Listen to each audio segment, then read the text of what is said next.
Hello everyone. Today, I will recap the movie Kung Fu Panda 3. I believe this is the best and most significant installment in the Kung Fu Panda series. In this movie, Pa faces off against Lord Kai, who is the most powerful figure in the spirit realm. Will Panda be able to defeat Lord Kai? Let's find out in this recap. In the spirit realm, Oogway was meditating when a peach blossom petal interrupted his mood. Oogway just blew it away, and then it stuck to his nose.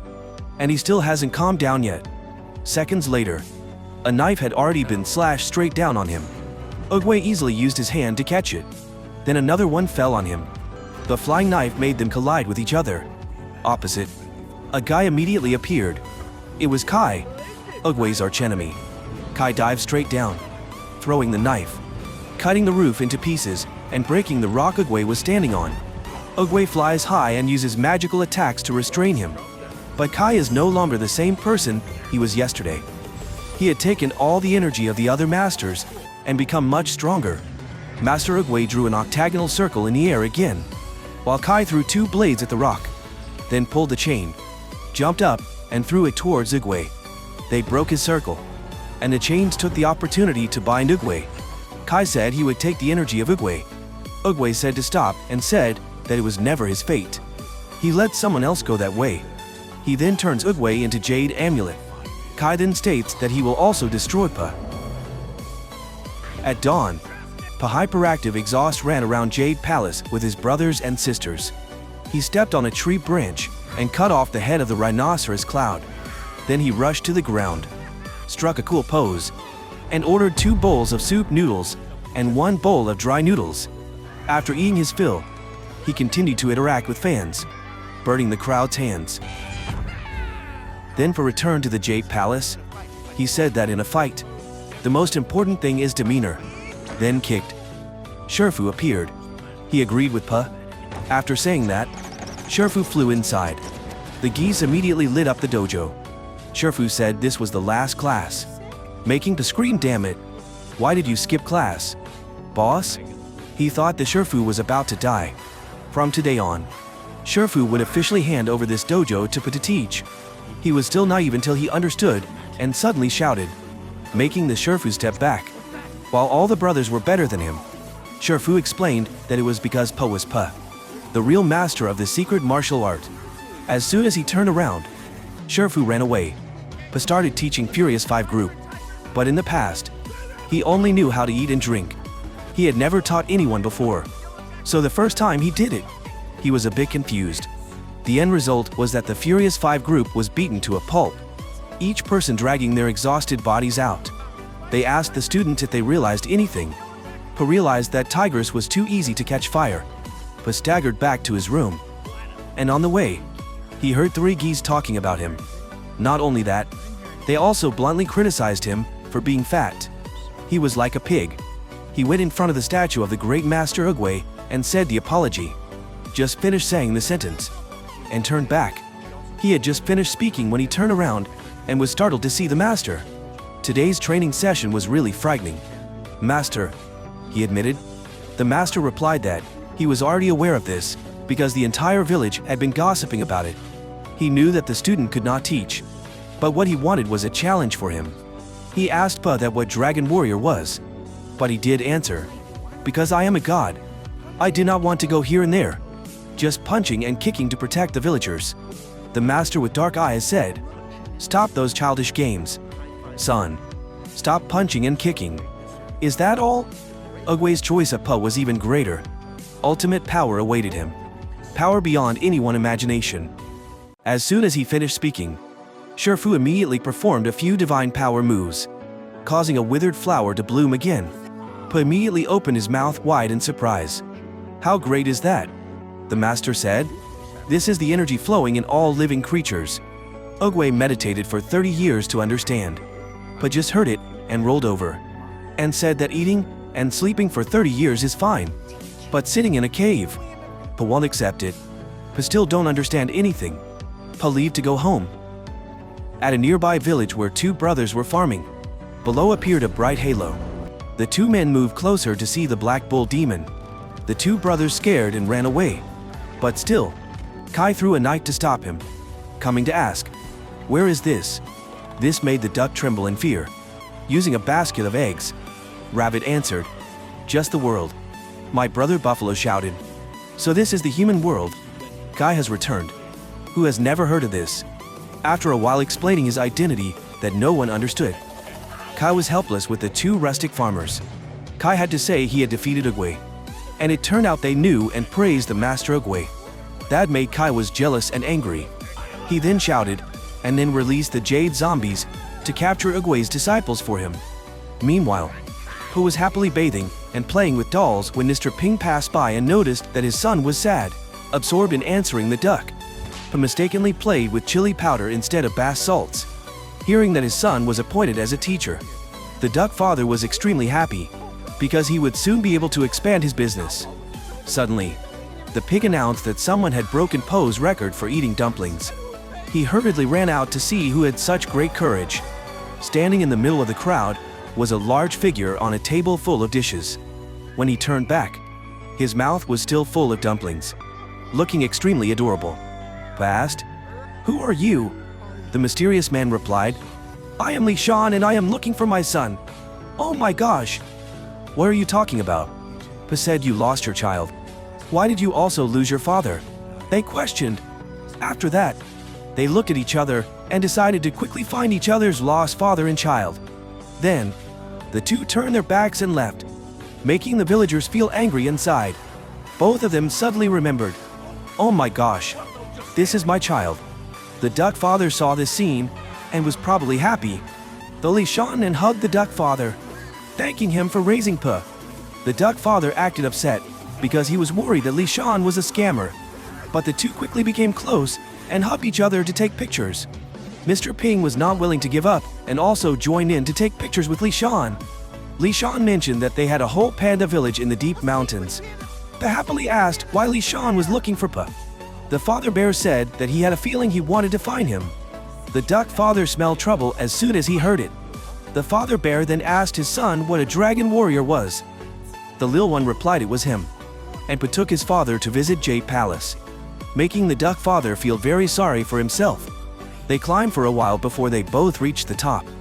Li Shan tired and out of breath, as he followed their son into the main hall where the exhibits were displayed. The father was cautioned to be careful, because the furniture here was extremely fragile and easy to break. As soon as he finished speaking, he turned around and saw his father wearing the rhinoceros armor. He was startled and exclaimed, "I swear, Dad is so cool!" Li Shan pulled the rope, causing the armor to grow spikes on its eyes, sparkling and shining. "I almost had a heart attack." After that, the father and son started flying around in the palace, making the palace look more dilapidated than a warehouse. While the two were playing the game of whale and rhinoceros gladiator, they were startled to see familiar faces. He quickly took off all his clothes, but the bear father was as innocent as a fairy, and kept hitting his son to challenge him until he realized he was too embarrassed. He then to throw the hammer and break something behind him. As soon as he opened his hat, everyone realized it was his father. He greeted and shook hands with everyone when suddenly news broke that the valley was attacked. She followed Furious 5 group to destroy evil, while the 5 group fought enthusiastically with jade zombies, but crashed down onto the roof like a god. Everyone was surprised for 2 seconds before they continued fighting fiercely, but were unable to defeat them. After fighting until their arms were tired, they suddenly realized that the enemy was the legendary master, the master porcupine who had died before. At that time, Pooh flew in to control the porcupine and asked Little Pig to help him draw a picture of the aggressive porcupine, which immediately punched in the face. Then, he flew in to strangle the neck of Pooh, but the bear didn't feel any pain and was extremely happy when someone slapped his neck. Luckily, Master Sherfu came and knocked Porcupine's head, advising Pooh to concentrate. Below, the duck father was furious because he was about to lose his son. Then Pooh fell down, and he quickly lent his son the spoon. Pooh attacked the jade zombies until the spoon broken. Li Shan saw them cut off the head of Pooh's portrait. His heart skipped a beat. Pooh stuffed the dumpling into his mouth, causing him to shoot it straight at his enemies like a gun. Before pressing them, the masters were then controlled. A perverted laugh was heard as they realized that the masters had been possessed. The intruder declared he would soon suck out everyone's energy and called himself Kai. However, no one had heard of him. So he collected his spirit and met again soon. Shifu and his disciples decide about the sutra for looking for. The search later found a book of jade. After a while, they found a jade book, but there was nothing inside. Oh! It turned out that it had not been opened completely. Inside, there was indeed Kai's private writing. It revealed that Kai and Ugwe were close friends, although everyone was busy doing their own thing. One day, the turtle was seriously injured. Kai carried the turtle everywhere to treat him. Eventually, they went to the Panda village, where the people used a secret qigong to treat the turtle. They taught the turtle how to practice and how to give away qi.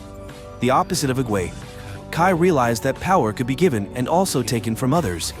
The turtle master stood up to stop him, and the two fought for 7 days and 7 nights.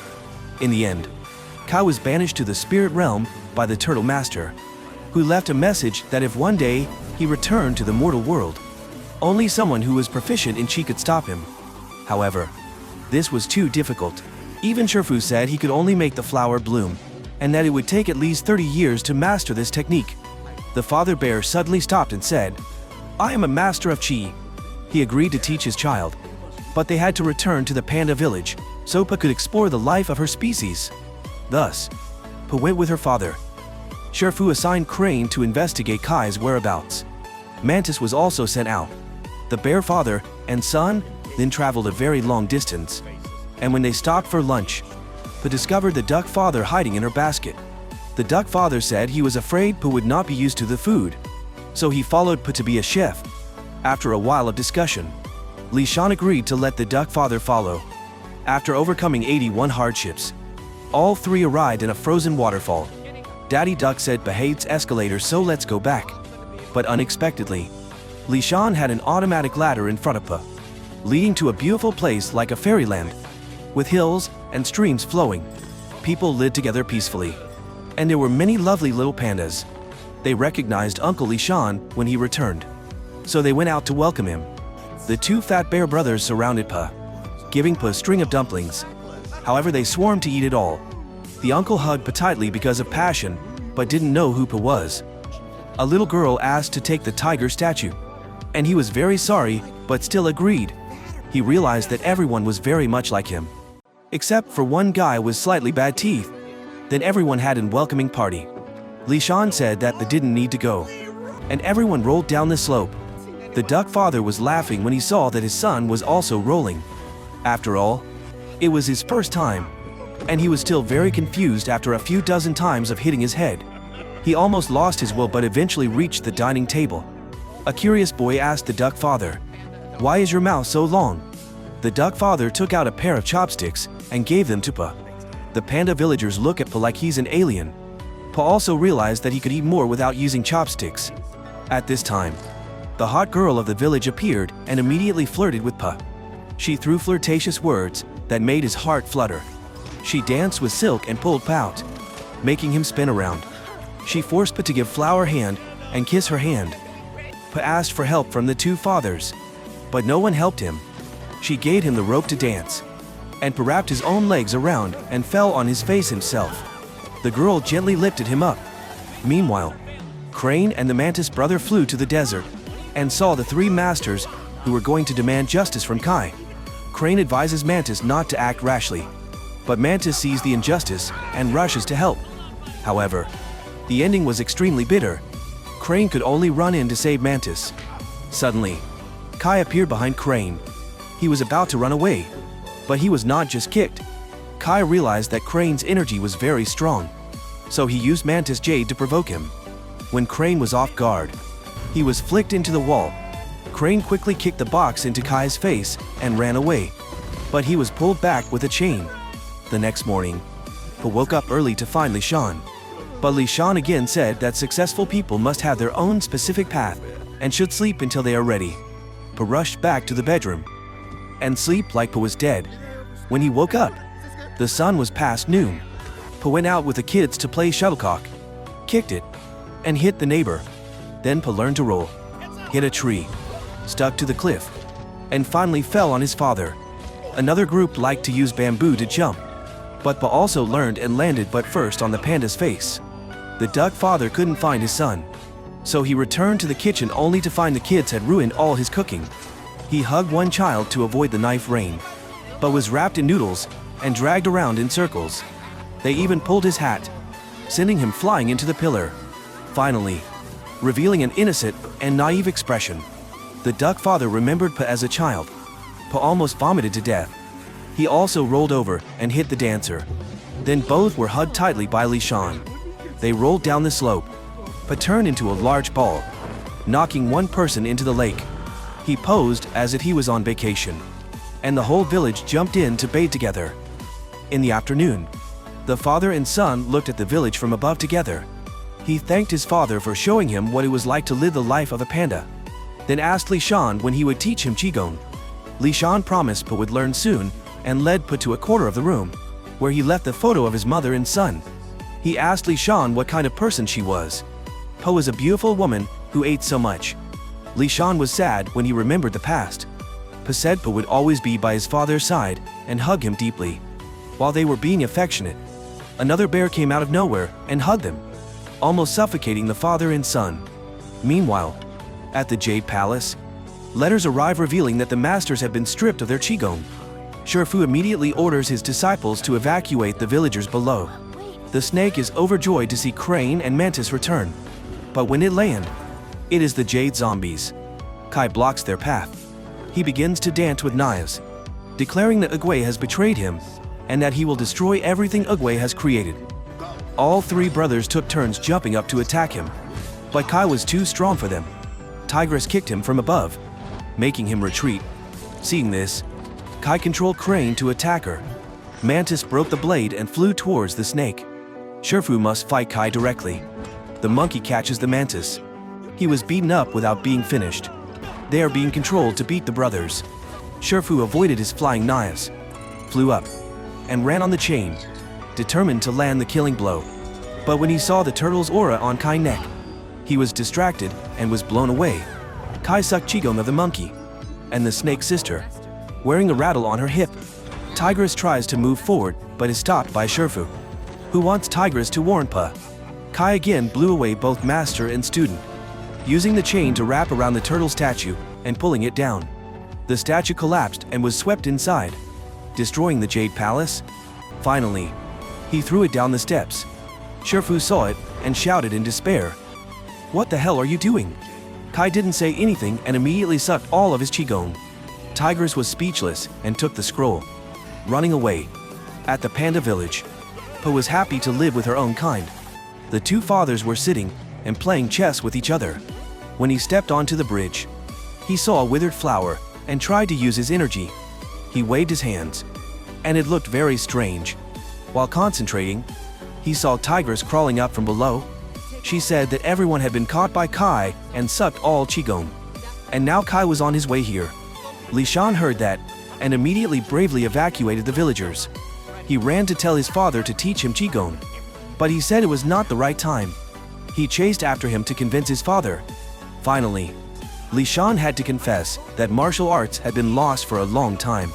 He only lied to protect her from danger. He was very disappointed in his father and then left. Seeing everyone panic, he became even more determined to defeat Kai.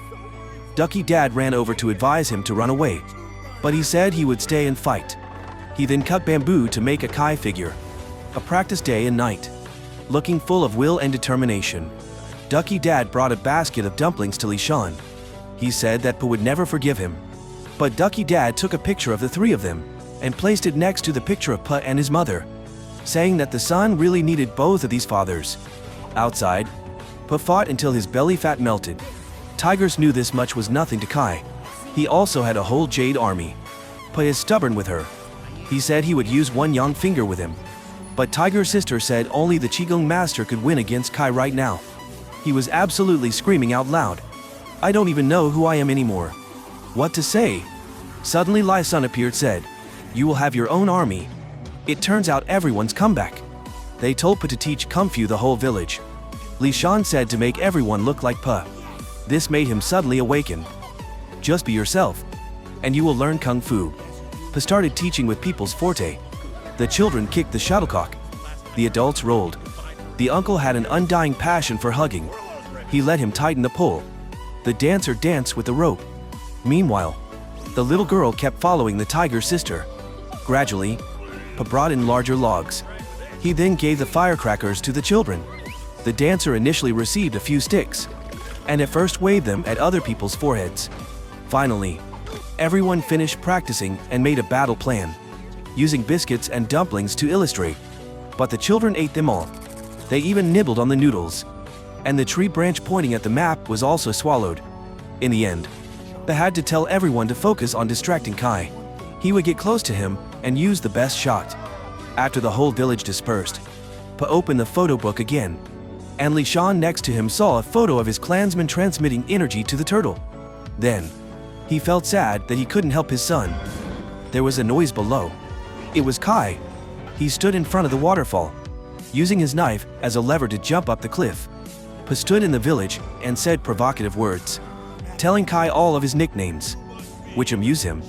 Then Pa said that he was just a gossip. Tai and throws all the jade zombies into the village. Pa lures them into running inside. Tai controls the crane to attack Pa, but he orders the flying team to hit him and digs his beak into the ground. Kai releases the crocodile to attack Pa. Pa continues to order the rolling team, knocking a group to the ground while he slides down with the pan. Halfway, the fat guy jumps up and hugs the monkey. The dancer hits the badger with his stick without missing a beat. The tiger fights the crocodile. The kid also runs after her, causing her to fight back and block. The bear zombies chase Pa, but halfway, the little bears shoot fireworks. Finally, Kai uses his zombie Sherfu to chase Pa, but can't attack his teacher, so Pa keeps running.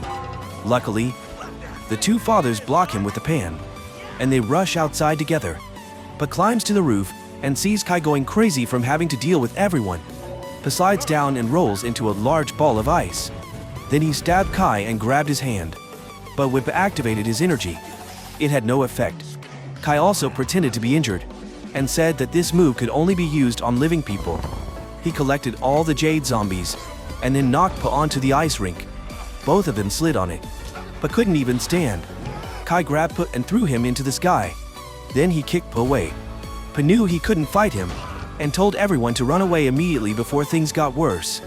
But Kai had already caught up. He showed up the Jade Uguay, then mocked him. Then he used the flying dagger to show off his power, watching everyone tremble in fear. Pa suddenly thought that he couldn't send the dead back to the spirit realm, but the living could. He stood up and said, "There's a pig flying in the sky." Kai looked up at the sky innocently and was hit in the neck by Pa. He used magic on himself, successfully sending both of them back to the spirit world. Seeing his son disappear into the peach blossoms, the two fathers were extremely sad. The tiger said that Pa sacrificed himself to save everyone, while the duck father lamented, "Then who will save my son?" At this time, Pa had entered the spirit realm, still riding on Kai's head. Kai was angry, kicked him away, and threw a knife. Fortunately, Pa avoided it, but Kai pulled the entire mountain to hit Po's face, sending him flying a few meters before using a chain to pull him back. Kai began to suck in Po's energy. Outside, watching the peach blossoms fall on Li Shan and realizing the bad omen, he told the villagers to gather in a circle. Then, he remembered the action in the drawing, held out his hand, and suddenly the tiger's sister, the duck father, and everyone followed suit. His hand lit up, and on Po's jade body, it emitted light. Then, many more hands appeared. Pa threw a punch, breaking the chain and sending Kai a few meters away. Pa saw himself wearing a golden outfit and a cool conical hat. He also realized that he was everything. Pa said, "I am a dragon warrior." But the seriousness didn't last long. He yelled again because he looked so cool. Kai chased Pa and threw the knife, but the dragon opened its mouth and grabbed the blade, making Kai spin around. Then the dragon lifted its belly and shook its butt, sending him flying far away, and the dragon eating his blade. Kai was so angry that he charged forward, but the dragon flew over him, but tied his legs and dragged him all over the place, hitting the rocks. Kai still dreamed of revenge, but didn't give him the chance. As Kai rushed towards him, but brandished a dragon and gave all his energy to him. At first, he was happy. But then, he couldn't bear it anymore. The jade statues began to fall off, while Kai gradually disappeared, following the cherry blossom whirlwind. The jade statues flew back to the world of the living, and the curse was lifted. Only the mantis still doubted whether he had returned to normal because he was still green, then was caught by the child. But after waiting for a long time, everyone still didn't see Pa return. Inside, Pa finds himself floating alongside Ugwe and lands in a breathtaking golden realm. The wise turtle gently nudges Pa into a boat, revealing that it was he who had sent the signal to Pa. The two of them sit beneath a tree, where Ugwe reminisces about the day they first met. He foresaw the future and the past of Kung Fu, realizing that only a panda could balance both yin and yang, making Pa fit to be his successor. Ugwe then presents Pa with a staff. Initially, Pa declines politely, but upon holding it, he accepts the responsibility. Ugwe ascends with the peach blossoms. Pa cries out, "Don't go." But this is Ugwe's realm, and the one destined to leave is Pa. Pa then draws a golden octagon that radiates everywhere, immersing himself in the moment of being a hero. Suddenly, he finds himself falling to the ground. The crowd rushes over, with two men embracing their sons, and the villagers rallying around him. Shifu is surprised to see the Turtle Master staff in Po's possession and learns that it was gifted to Pa. Shifu feels a pang of sadness, but quickly urges Pa to teach him Qigong. The entire village then beats the drums and begins practicing martial arts under Po's guidance. The children play shuttlecock, while Mantis struggles to escape a girl's grasp with the help of his tiger sister. A stick from a dancer accidentally strikes the teeth of the village's least handsome boy, bringing them together. The duck father finally fulfills his dream of opening another noodle shop there. Li Shan also gives his best, but after 3 seconds of practice, he suffers an asthma attack. Finally, Master Shifu arrives, and Pa begins teaching everyone the ultimate Qigong technique. They all follow his lead, and golden light spreads across the hills, reviving the withered flowers. With Pa having achieved unrivaled power, one wonders if there are any more challenges left for him. In this third act, it's not just about Po's skill in martial arts or his battles between good and evil. It's also about his quest to find his family and understand his identity as a panda. He is truly fortunate to have two fathers who love him unconditionally, caring for him daily and standing by his side through any challenge.